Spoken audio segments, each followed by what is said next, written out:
Dalam nama Bapa dan Putra dan Roh Kudus, amin. Allah Bapa di surga, kami mengucap syukur hari ini Engkau menegur dan menyapa kami untuk memiliki hati yang bersih dan murni seperti Santo Yosef. Curahkanlah rahmat-Mu supaya Engkau membersihkan, menyucikan hati kami yang penuh dosa, penuh kelemahan dan keterbatasan. Demi Kristus Tuhan dan pengantara kami. Amin. Para saudara, pada hari ini saya masih mengajak Anda untuk merenungkan sebentar satu aspek penting dari Santo Yosef. Ada dua hal yang bisa kita pelajari dari tokoh ini, yaitu tanggung jawab sebagai pria, sebagai lelaki, sebagai suami, sebagai bapak, dan sebagai kepala keluarga. Dalam satu keluarga, bapak sebagai pemimpin, sebagai kepala adalah yang penting karena dia memimpin keluarga tersebut. Aspek lain dari Santo Yosef adalah kemurnian hati, puritas cordis. Ya.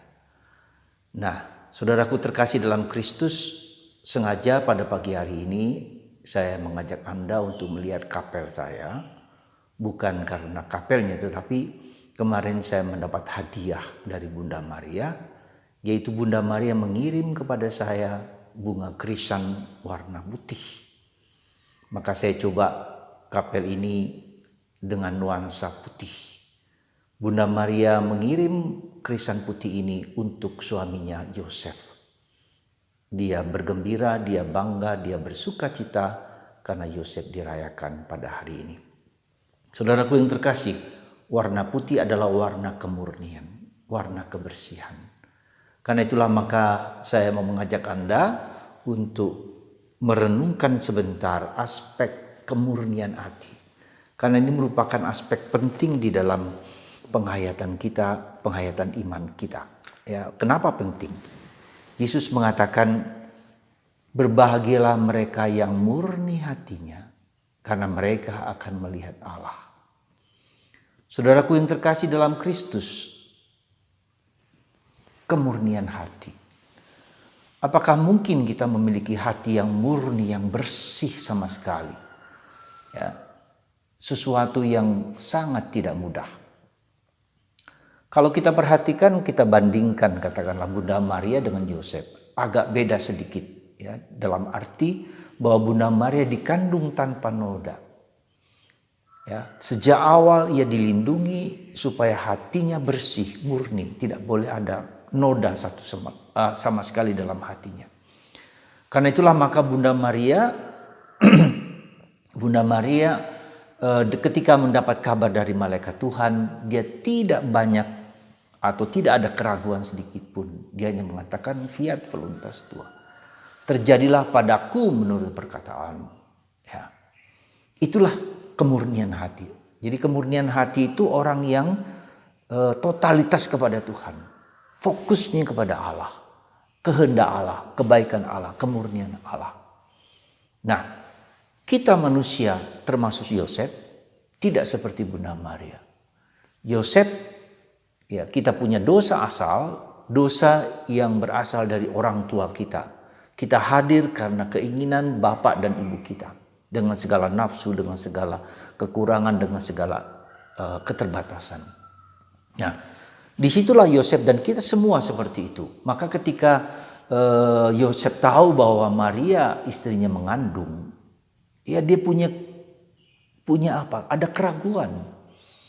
Dia mau meninggalkan Maria bukan karena bukan karena ingin menjatuhkan Maria, tetapi justru memang untuk supaya Maria tidak dihukum rajam karena sudah mengandung, maka dia ingin pergi. Maka lalu apa yang dikatakan?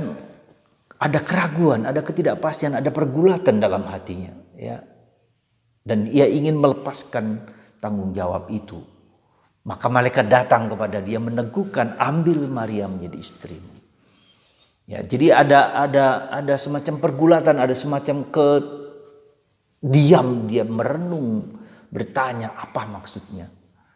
Ya, jadi itulah manusia, itulah kita.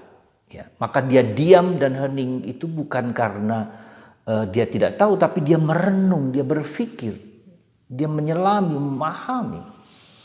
Ya, demikian juga ketika dia diminta oleh malaikat Tuhan untuk malam-malam hari, tengah malam dia meninggalkan Bethlehem menuju ke Mesir, mengungsi malam hari. Ya, biar ada ketakutan pasti ya sebagai manusia. Nah, disitulah kita lihat. Tetapi yang penting di sini adalah dalam pergulatan itu Tuhan menjadi fokusnya. Ya, menjadi fokus dari kehidupan Santo Yosef. Dan itulah kemurnian hati dari Santo Yosef.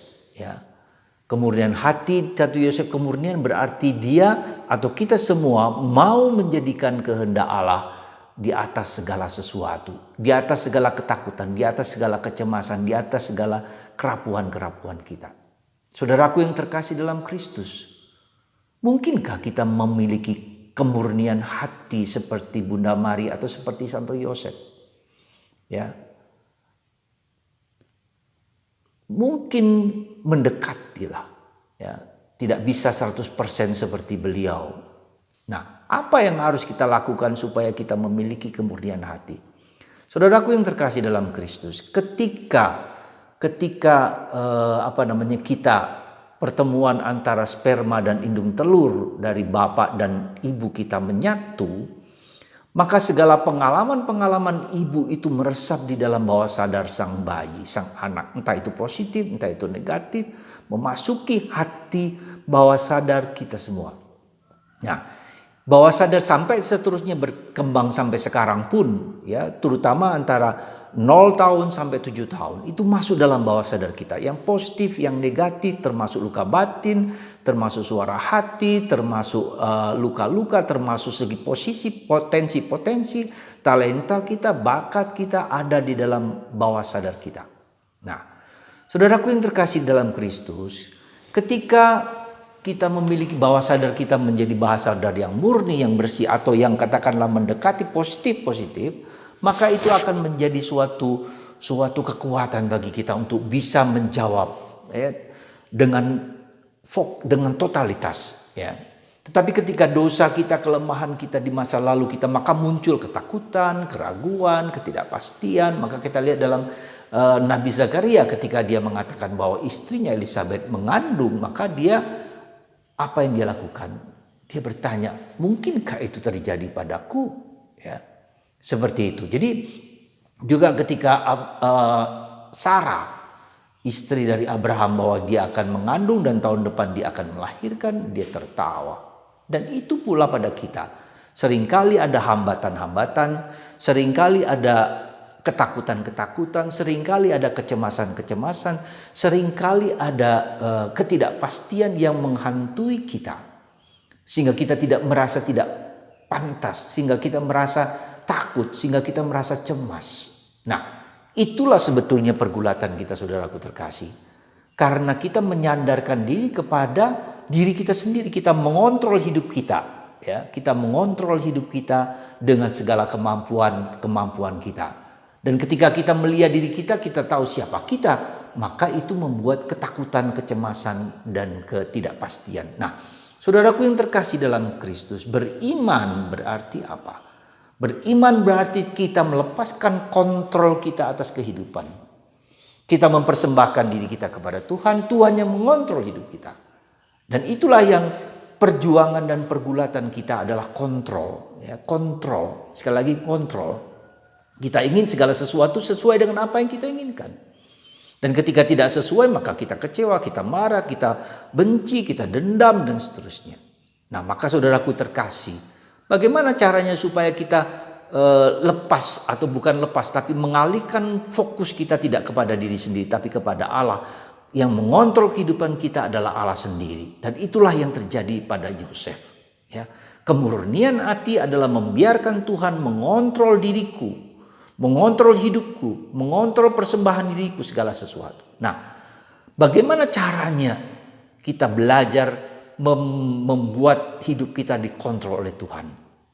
Caranya adalah dengan berdoa, berdoa, dan berdoa. Ya. Berdoa bukan berarti sekedar mengungkapkan semua keinginan kita, tapi mempersembahkan pergulatan batin kita kepada Tuhan. Ya, jadi berdoa adalah membiarkan Tuhan bekerja di dalam mengontrol diri kita. Itulah yang harus kita lakukan dalam doa-doa kita. Contoh dalam hidup kita itu adalah Bunda Maria. Sekali lagi, Bunda Maria dan Santo Yosef. Semoga saudaraku terkasih, kita berdoa kepada Tuhan. Bukan sekadar berdoa dan berdoa biasa, tetapi berdoa dalam keheningan, dalam kediaman, seperti Yosef, berdoa dalam keheningan. Ya, berdoa dalam diam. Ya, supaya Tuhan bekerja dan mengubah. Maka kalau kita perhatikan bagaimana Yosef mendengarkan Tuhan ketika dalam tidur dia bermimpi dan Tuhan berbicara kepadanya dan dia taat kepada apa yang menjadi kehendak Tuhan. Saudaraku yang terkasih, itulah kemurnian hati Yosef dan itulah kemurnian hati kita. Maka sekali lagi berdoa, meditasi, hening, diam, meniru teladan Yosef.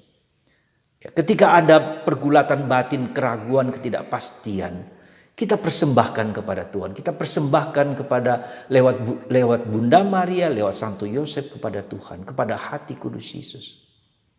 Lalu membiarkannya Tuhan bekerja. Dan sekali lagi itu tidak mudah dalam jatuh dan bangun, dalam kesulitan dan kegagalan, dalam keberhasilan. Ya.